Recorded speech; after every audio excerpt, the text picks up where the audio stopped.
Hi, it's Dahlia Remler. I'm back with the second half of primary data collection, mostly focusing on surveys, but we're also going to talk about some alternative approaches to primary quantitative data collection. So, crafting a survey. Start with the purpose of the survey. I cannot emphasize that part enough. How are you going to use this data? Then what do you want to measure? And then turn that into an outline, a big picture. Don't jump immediately to writing questions. Also ask, hey, if I could only ask one or two questions, what is most important? You all know about survey fatigue from having taken it. You want to keep the number of questions down, so it's very important to prioritize. You also want to start by making mock tables and charts. Going back to the purpose, how are you going to use the results of the survey? Put them in tables. That's very important for figuring out, did you ask the right questions? Did you have the right response categories? And also things like, wait, am I going to have cells in my tables that are so tiny they won't be useful? That's very important to do in advance. And look for prior surveys on your topic. Find standardized questions. Don't reinvent the wheel. You know, I often say it's okay to plagiarize, but of course we don't mean that. You're going to give credit to the place that you got standardized questions, things that have been tested and widely used. But also go back to your purpose. If they're standardized and widely used for very different purposes, maybe you don't want them, or maybe they're not quite as good, but it's still worth it to have something that will allow comparisons to other surveys and that were so widely tested. Also, hook your respondents with your first few questions. People do not have to answer your survey. They can start and decide to quit. If your first few questions seem boring and not worthwhile, they'll stop. So you want them to be meaty, but you also don't want them to be too cognitively difficult because people will be like, this is just too hard.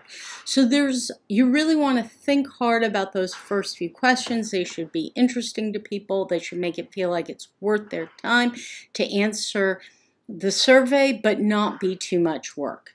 Because of this, you almost never want the demographics at the beginning. You almost always want the demographic questions, gender, education, race, ethnicity, income, at the end.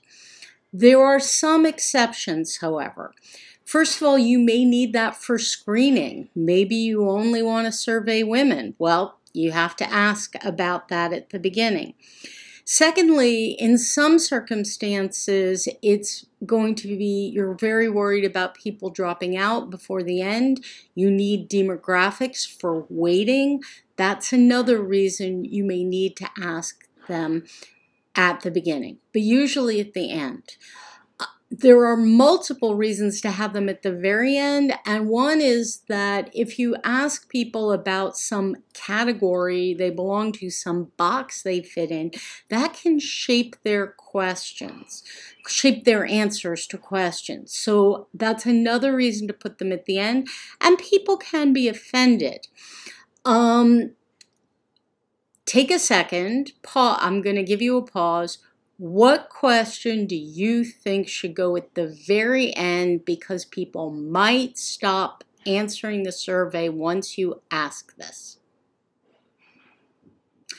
Okay, maybe you said income. In the United States, that's right. We asked that late.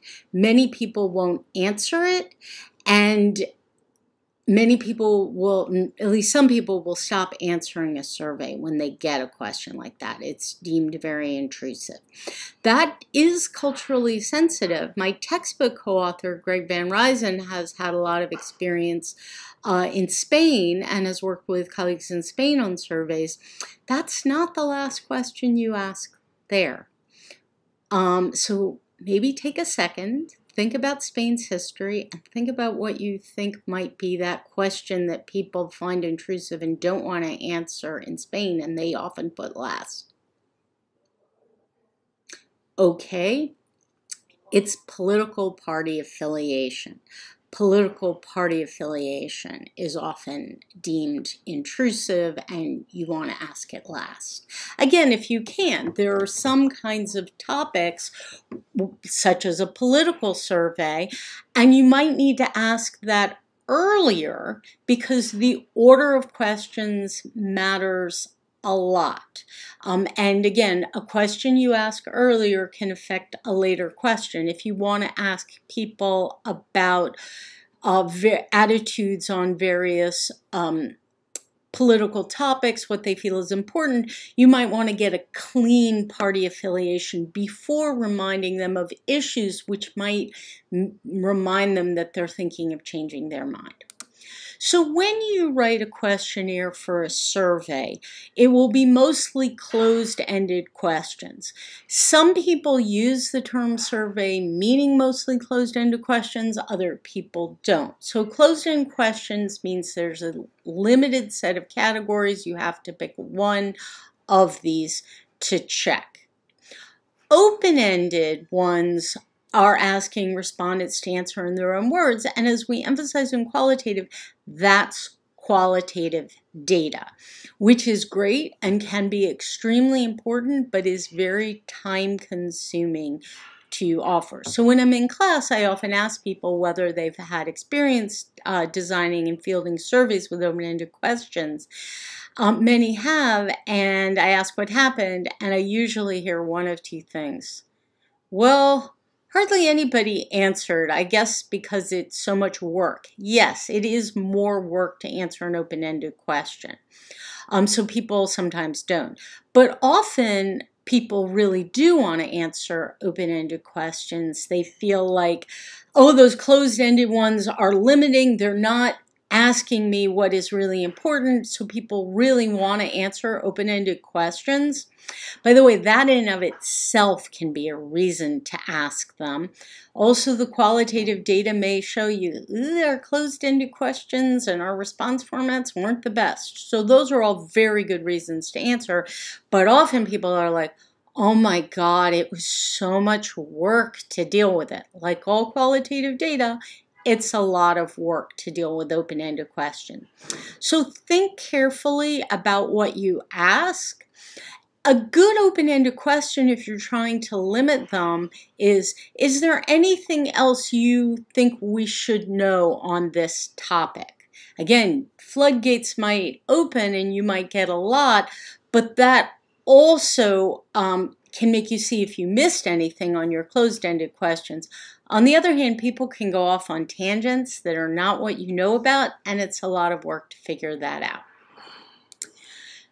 So for the purposes of our assignment, at most one or two of your questions should be open-ended. Now, question wording, which is an art. This is only a few things. We have more examples in the book. You should look online. A lot of survey software like Qualtrics, for example, provides suggested questions and response formats. Those can be great because they've been widely tested or widely used. They also may not be right for you, so you want to choose carefully. So what's some advice? Simple words, as simple as possible, as few words as possible. On the other hand, you also need to be clear and make context clear so that people aren't confused. Complete sentences. Quantifiers. This is difficult, and it has to be tailored to the question and to the population, to your respondents.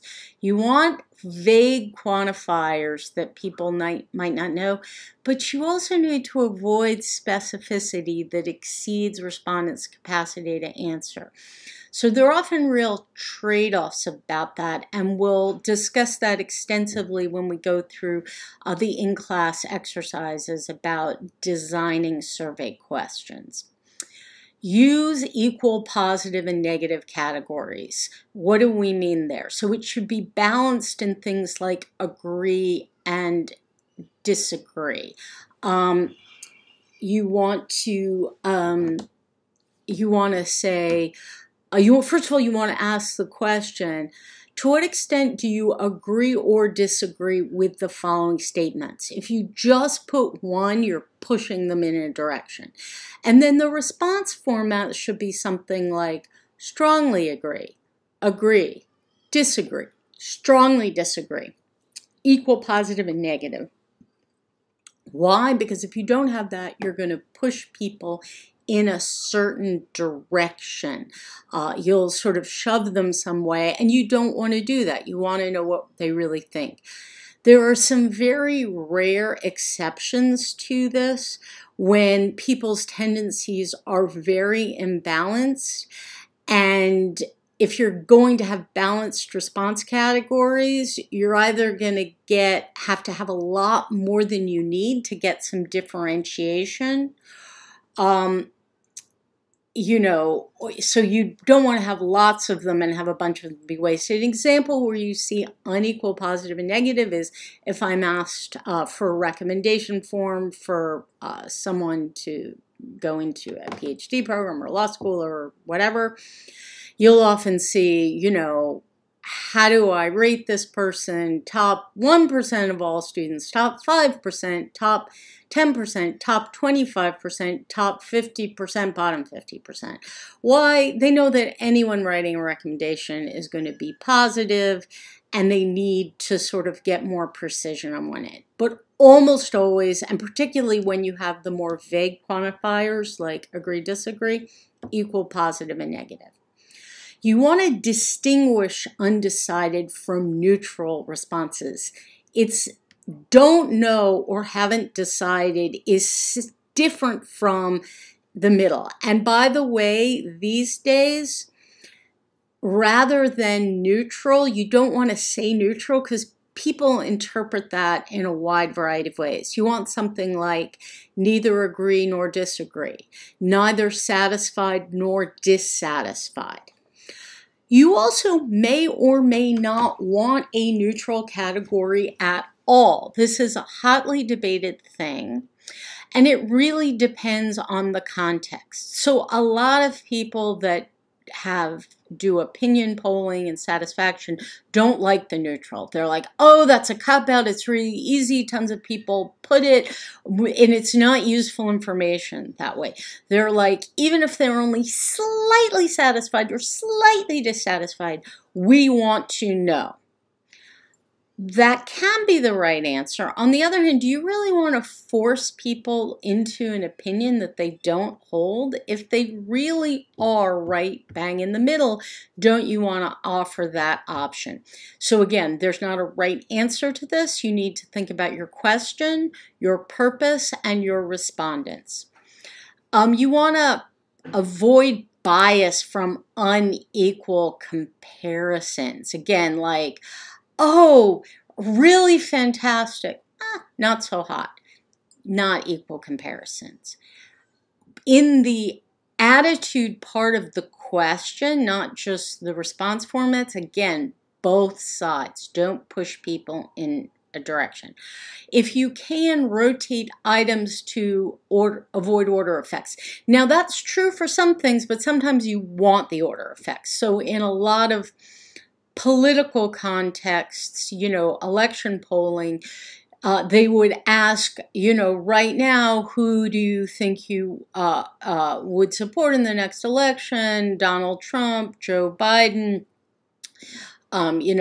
and they'll list the third-party ones. You want that first, and you want that always first because you don't want it corrupted by pushing people to think about things that they may not be thinking about.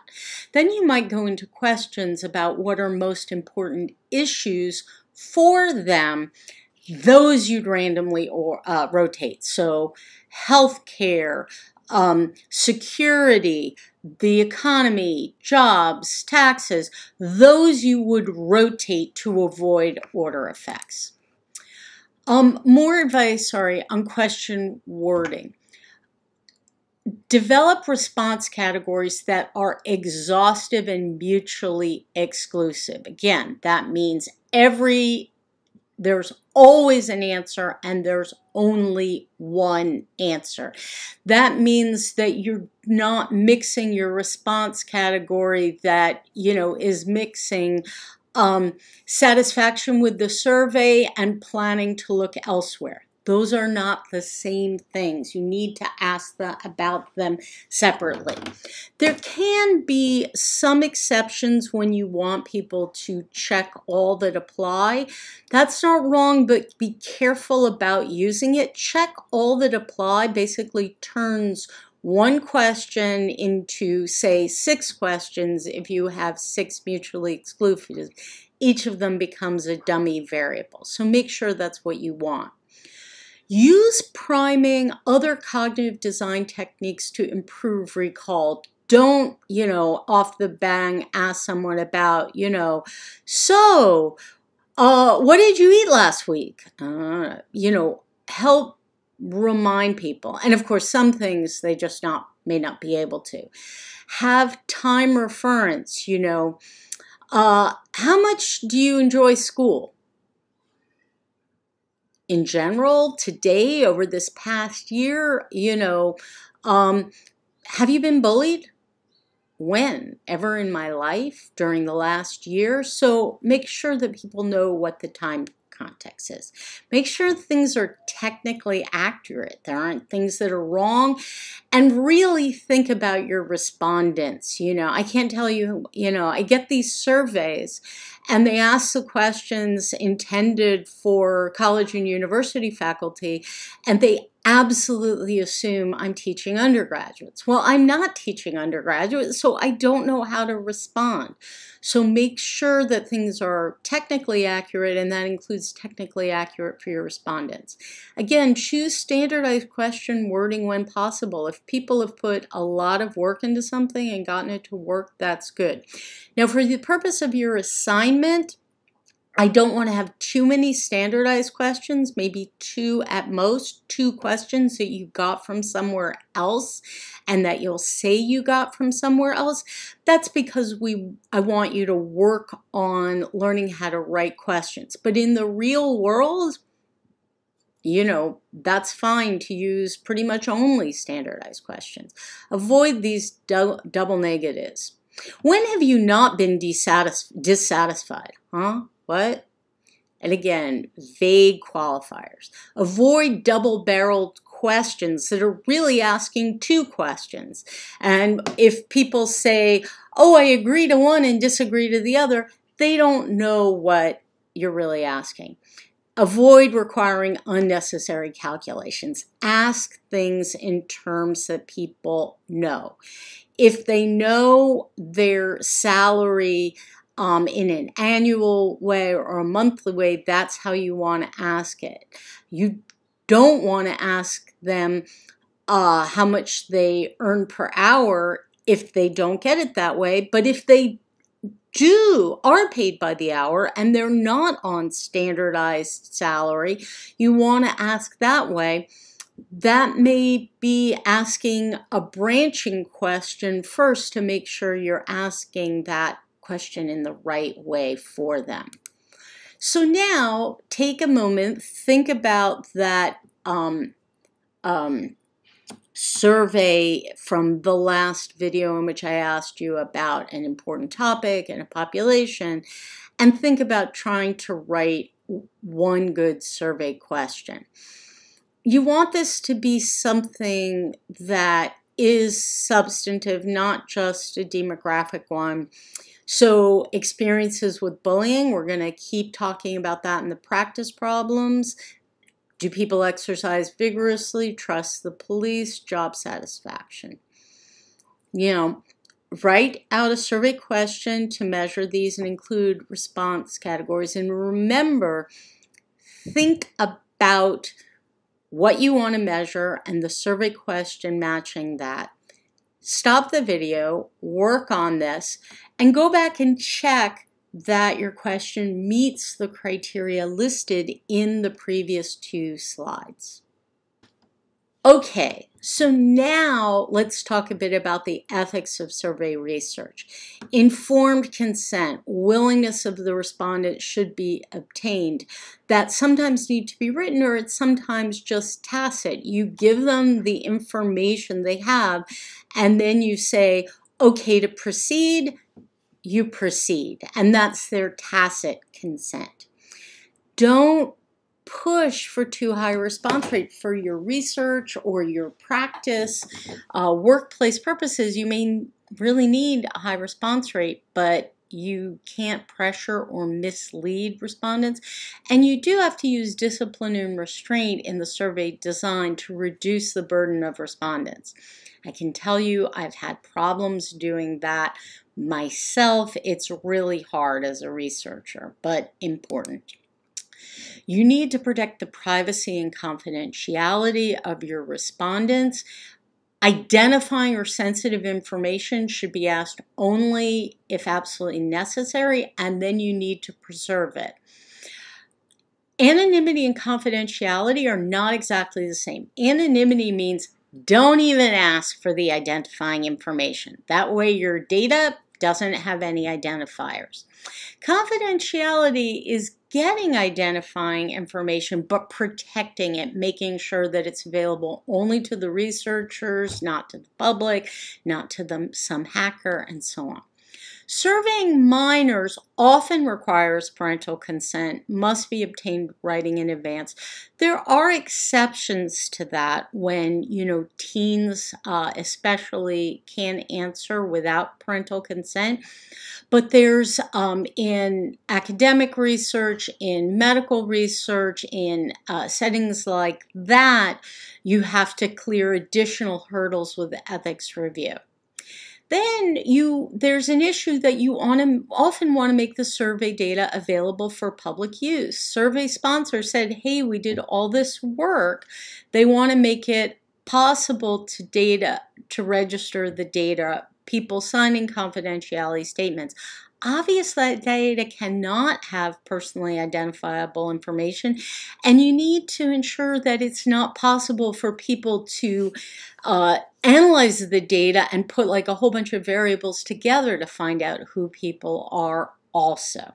That's a big growing area of research as, there's more data out there that people can merge to. So now, even though most of this is about surveys, I do want to talk about other ways of collecting primary data, and here we're talking about primary quantitative data. We have talked about qualitative data. Although there's also turning your qualitative data into primary data through coding into categorical variables. One big way is these trained observations. You train research workers to systematically observe and record conditions or behaviors. That could be like looking at the cleanliness of New York City streets, observing disorder, language skills, listening to someone speak, something like that, putting it in categories. There's a wide variety of ways that people do that. There's also a lot of other sources of primary data that are quantitative in the first place. There's body weight, blood sugar, everything from health. In psychology and neuroscience, there's eye movements, reaction times, all this stuff, brain mapping, neuroimaging. Those things are increasingly merged with social and policy types of variables to see, looking at relationships and interactions between medical, psychological, and social things. There's also environmental, air and water monitoring. Many things like that are done very commonly. You're interested in the impact of air quality on student learning, for example, temperature, all sorts of things. There's a wide variety of other physical automated measures now out there, traffic, things like that. Again, social researchers may not necessarily be interested in that, although a lot of administrative and policy people may just be interested in traffic for its own sake or how it interacts with other things. Finally, there's this new and escalating area that I'm really a newbie to that, changes every few seconds, which is the use of computer code and algorithms, and especially these more black box algorithms like machine learning that, they search databases or crawl the internet to gather and organize data for research, often called scraping data off the internet. And sometimes this is done with very careful programming where the programmers think very carefully about what they want to measure. But it's also done through these machine learning algorithms, which are much more opaque. And you might even say, if these are going out and starting with intrinsically qualitative data and these bots are collecting what become quantitative data, was that qualitative data? Was that quantitative? What is that? How does that work? This is obviously a very live and important thing, which we do need to work on understanding. By the way, just a plug, I heavily recommend on machine learning some of the work of an academic who's a public intellectual, Zeynep Tufekci. First name Z-E-Y-N-E-P, last name T-U-F-E-K-C-I.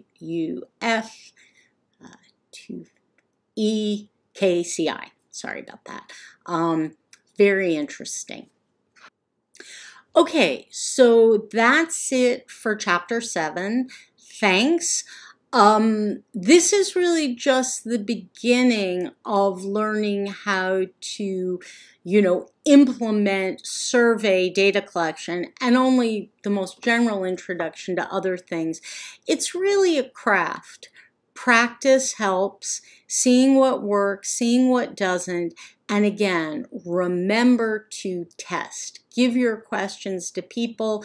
You can do a talk aloud, which is a qualitative method. You can give people the survey and you can ask them to talk aloud, interpreting how they interpret the questions, what they think as they answer it. So good luck designing your surveys.